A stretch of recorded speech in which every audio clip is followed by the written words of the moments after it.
All right, I now invite Warren Gormley and Mendito to present on behalf of the Newtown Sewer Authority. Good evening, everyone. Good evening. My name is Warren Gormley. I'm with the Newtown Sewer Authority. Gentleman to my left, Mike Mendito. Mike has been with the Sewer Authority for 28 years. I've been with the Sewer Authority for 40. I'm here to give you a little background information on our system and what's taking place. Okay. Yeah. Wants to put the chair over there so everybody can see it? Yeah. Whatever you want.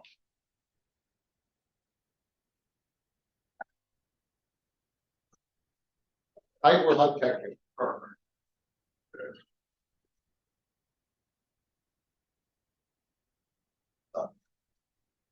So just to give you a little background, the Sewer Authority started in like 1961.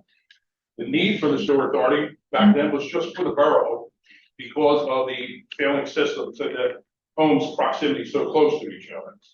As time went on, sewer plant was built, township started expanding, and what has happened moving 30 years forward, 40 years, this is the entire sanitary sewer system infrastructure for Newtown Borough and Newtown Township.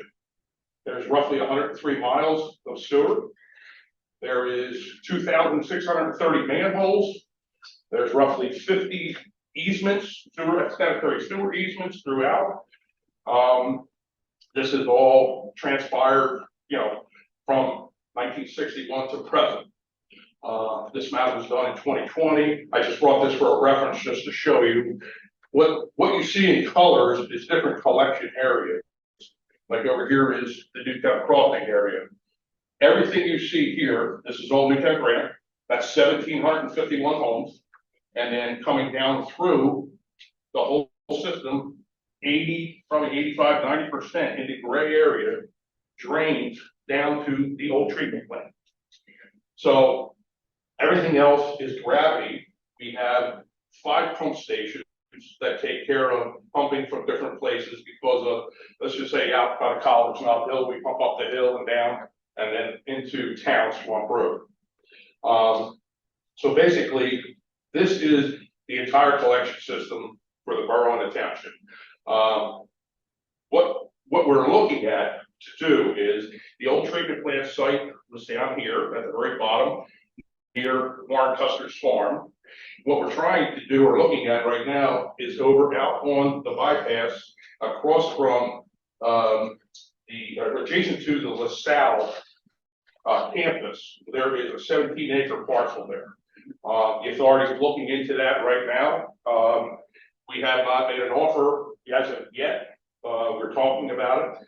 We are also putting numbers together for the cost of the treatment plant and the rates and so forth, projecting what the cost would be 10, 15, 20, 30 years out.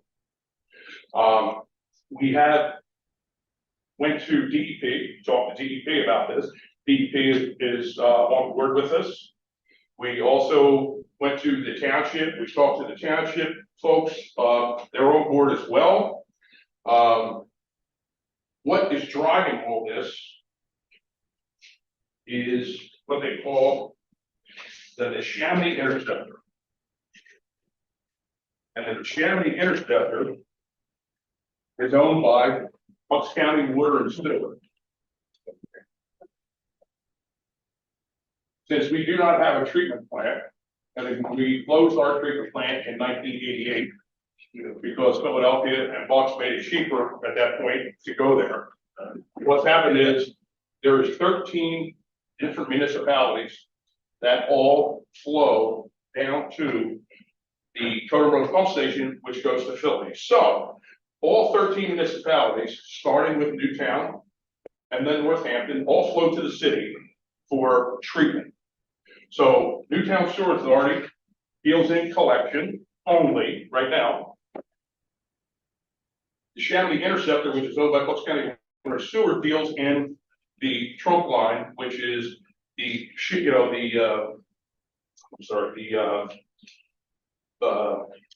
collection Conveyance. I'm sorry, conveyance. Yeah, thank you. So Bucks County Water and Sewer Authority owns this whole entire line. And this is the conveyance line which takes this and transports all that sanitary from all these municipalities down. Now, over the years, over 30 years, these municipalities used to be privately owned.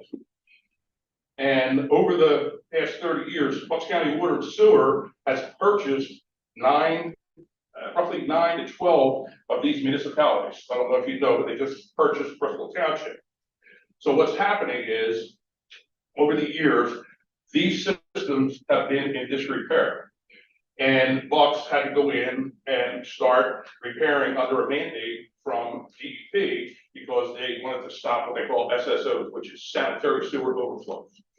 What happens is when you get a rain event, the pipes get inundated with water and the sewage, and that comes up out of the ground, manholes pop and so forth, and you have what they call an SSO, sanitary sewer overflow.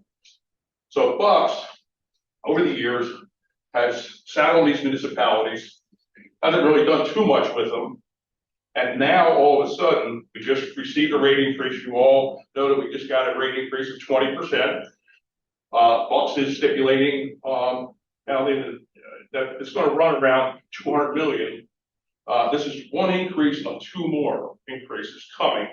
And then the other driver to this whole entire thing is Philadelphia Water Department. Philadelphia Water is treatment. They're the treatment facility.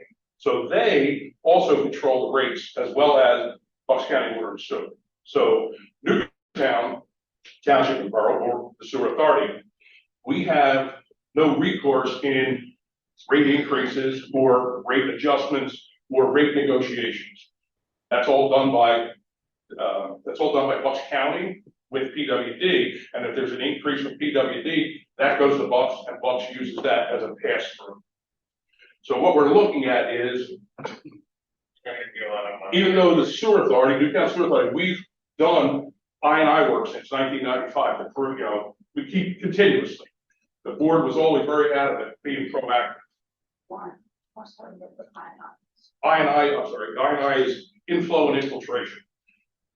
Inflow is if you have a manhole lid missing and it's a drainage area and all the water runs right in, that's inflow. Infiltration is when you have a rain event for 5 days and the rain soaks in the ground and then inundates through the joints of the pipes. So basically, all of these need repair. Bucks just floated a $60 million bond for the first part of this. We do not know what the other two, but we do know the one was 20%. We don't know what the other two will be. So the authority is doing their due diligence. Due diligence is looking into acquiring a piece of property and then looking in to put a state-of-the-art facility in for strictly the township and the borough. That's it. We haven't really, we talked to DEP, we've talked to First National, we had funding for purchase of the land. We are also right now looking into bond council and so forth. We're moving in increments. It's not fast, but we are moving forward. And they just wanted me to update everyone and if there was any questions.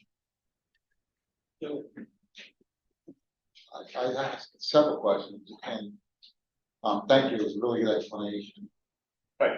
As I understand it, our system, the system that you guys take care of, Yes, is in significantly better condition than these other systems. And so the amount of rehabilitation that they have to spend millions and millions of dollars on doesn't apply to us because you take care of stuff as it happens. So if I understand you, the rate increases that we're seeing, that we're burdened with along with these other townships, we're burdened with in significant part because of the rehabilitation of other people's systems, not ours. Is that that's correct. And the initial trunk line of Bucks, they're replacing some of this as well right now. So is every other township that feeds into the interceptor now, the sewer systems are now owned by Bucks County Bucks water County. sewer. Not all, there's probably maybe 3 to 5 that are not. But what happens is, there was a mandate by DEP that Bucks had, this whole entire line was, but not overflowing, but it was, where it was. At capacity. Yeah, capacity issues. So basically what happened is all municipalities had to go back and redo their Act 537s. So when you redo the Act 537s, what that does is you go in and you look at, let's just say 10 acres, you can put, just say 75 homes, well, 75 townhouses on 10 acres. So they would take the allotted areas left, and then you plug that numbers in and see what you come up with. The next thing, what would happen is if the zoning has changed and allowed for more, or it has changed and allowed for less. So what happened, each municipality had to report back to DEP and Bucks and let them know what their needs were as far as gallonage. So basically, all of that they was received, DEP approved what they saw. The only thing they put into effect was what they call a CMP, Connection Management Plan, and a CAP, a Corrective Action Plan. So each municipality had to have a plan as to how they were going to fix the I&I. Another one had to have, the connection management plan, and that listed what their needs were, what their build out would be in, say, 2014 to 2014 to 2020 maybe. So basically that gave DEP an idea of how much more flow was coming into this line because of the influx of each municipality telling them what they need. Then that need reduced what Bucks needed to do with this line. But it also has now made Bucks take care of all these municipalities that they thought that were in disrepair. Can you tell me which municipalities' sewer systems are not owned by Bucks? I believe, well, I know Northampton's not. I think it's Newtown Borough, I believe is. Bristol is, Ben Salem, Lower South is not. Middletown and a couple of others. There, Langhorne Borough, Langhorne Manor, Middletown. There, I believe there's 9 out of the original 15 that they own now. Okay, thank you. So they're in the process now of fixing / expanding the trunk line. Yeah, yes, right now, yep. And is that the main driver of the rate increase, or is it all of the other I&I and stuff? It's all the other stuff. It's all tied into one, basically. There's 3 increases, well, 2 more increases coming, the one we received already. And maybe my final question now, there's no way in where the way they're structured, because I assume, so we have an agreement with them to discharge our flow into the trunk line, right? Correct, yep. So we're paying for that and the plant, but there's no way to separate that from those other systems and the work that they need. No, and what happens is too, the other driver is Philadelphia. So in other words, in years past, what has happened is Philadelphia can put a moratorium on. So that stops all buildings, stops everything. Bucks can do the same thing. We have no say in that whatsoever. That did happen. We showed our flows were significantly less, didn't do us any good. Everyone suffered because of it.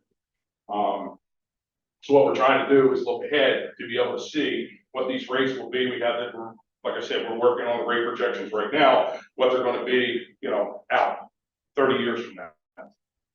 So I really appreciate the fact that you guys are looking for a solution in the best interest of your So we're going to make it better. payers, Yeah. which is us, right? So two other questions. One, you have an idea, which is to serve this system with its own sewage treatment plant. That's correct. And given that there are other townships, would it be even more efficient or possible to work with others, whether it's Northampton or someone else? Or is there a reason why we're better off just going along? Well, that's a good question. Later on, that could happen. I mean, Northampton could, quite possibly. I don't know. Maybe Upper Main too.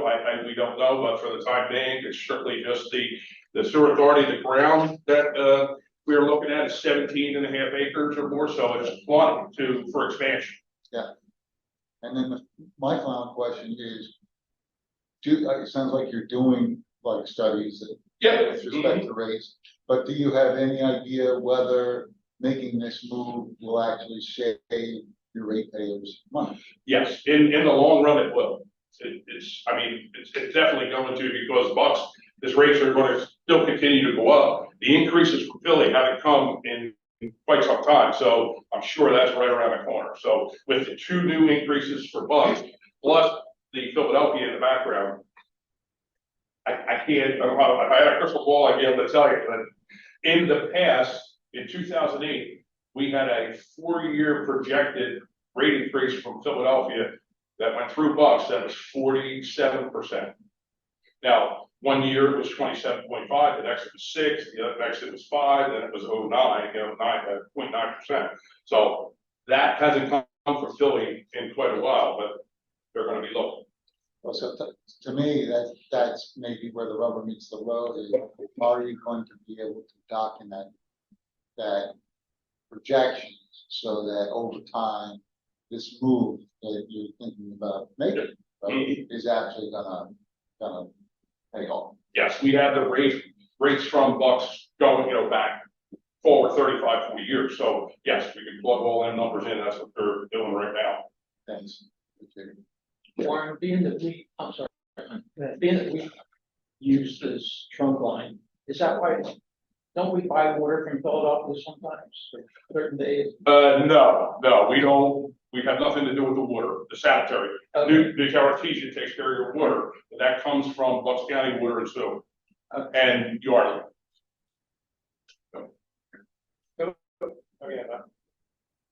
Going back a year, is this the system that was being proposed to sell? County was going to sell all these To Aqua? aqua, No, not our system.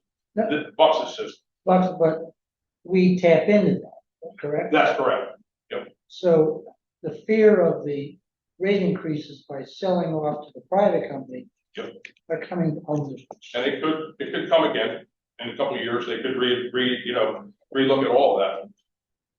So, Warren, we had a discussion, I guess, 2 years ago, you came through the council meeting, and we're talking about this, so thank you for staying on it and moving forward. I think, going back to the questions where that Act 537, if we were to do this, we're not under the control of the rest of, say, everything south of us and their development concerns, right? So we own it, but then once we do that, and we have our own treatment facility, how do we determine, or how does the borough and the township determine how much we're building? Well, what we would do is when we build the train with the plan, we would have additional capacity. We would all think, for whatever is left on the prior map, we would have capacity for, make sure of that, and some for the future, in addition. But what would happen is there would be, the rates would be, would be up by us, by the sewer authority. There would also be no rates, 2 rate structures, one from Philly, one from Bucks. And we could steer our own ship in the future and the community as far as build out and where it needs to be and where it can be. Right, I think I was getting more to the actual building, right, development. So if the township decided they were gonna grant massive development, and that would impact us. Correct. Within our own facility, now that we own it. How do we determine that, whereas you said Bucks and Philly determined it and shut it down a couple of years ago? Well, we're gonna be going into our own place, so we wouldn't have to worry about that. I think what he means is if they, say, the township and Yeah. decides to like, ooh. Within another 1,700. And now they can impact have us. all rates, that's Right. what, that's what you're. Right, well, because we do not have 2 separate rate structures, one for the borough, one for the township. But how, I guess, is it the water, the sewer? Sewer authority, we would come up with something, sit down and try to figure that out. Okay. Mhm. One more thing, just congratulations on surviving 40 years. Thank you very much.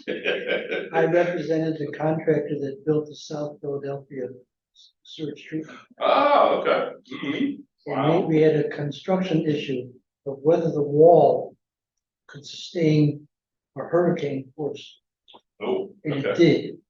Oh, yes. So that facility is well built, and hopefully we'll build this one. Oh, absolutely. The facility we're looking at, just so it's called MBR, and what it is, it's a membrane bioreactor. It's the newest thing that's out. I mean, it's been out for a while for water. They use it in water all the time. They've been using it in sewer because of the percentage of removal is so well. And they are what they call cassettes. They're like hanging white strings, and they're a cassette. A module is say it's 8 by 8, and that'll do say 300,000 gallons of sewer when you sink that in the ground. So basically, we're looking at over 2.5 billion. So the size of the plant is going to be pretty good size, but a lot of it, what's going to be is we're going to have it it's going to be undercover. So in Lewes, Delaware, we were there before to look at this plant back in 2013. They have a plant that's about 4 million, and they put everything. It's just like they take the whole entire thing, put the cement concrete tanks in the ground, and then they build kind of like a pole barn right over top. Some places they build it to make it look like an old barn, and they have a silo that is an air diffuser for odor. So everything for the plant goes into that, comes out, and it has air diffuser in there that takes care of the odor. There's not really that much odor with this, only because it's moved constantly with air all the time in the tanks, and that's what breaks it up. So, but that's the latest and greatest. I mean, it'll be state of the art. DEP knows about that. They've also issued permits on them before. We went and visited one out by Moore Packet in Solderton. It's a small plant though. It was only that like 270 maybe. Yeah, 270,000 gallons a day, but a little package plant. But I mean, it showed you how it all broke down. The one place in Lewes, Delaware, I will tell you, the contact tank before it goes out to sea, they have goldfish swimming in it. So it's actually tertiary treatment, which is almost drinking water before it's discharged. They either have a UV system at the end, or they have chlorination and UV as well. Okay. Thank you, Warren. Yeah, thank you. Well, Do you need any sort of, yeah, we approved the general concept from us, what? Well, I will later. What I just wanted to come and let everybody know what's going on. I wanted to give you a little background, but I didn't know if anyone knew all about the sewer authority. I can get very winded talking about this. But yeah, I will eventually. I want to come back again, let you know where we are in the process, and go from there. Yep. All right. Thank you. Thank you. Have a good night. Thank you. All right.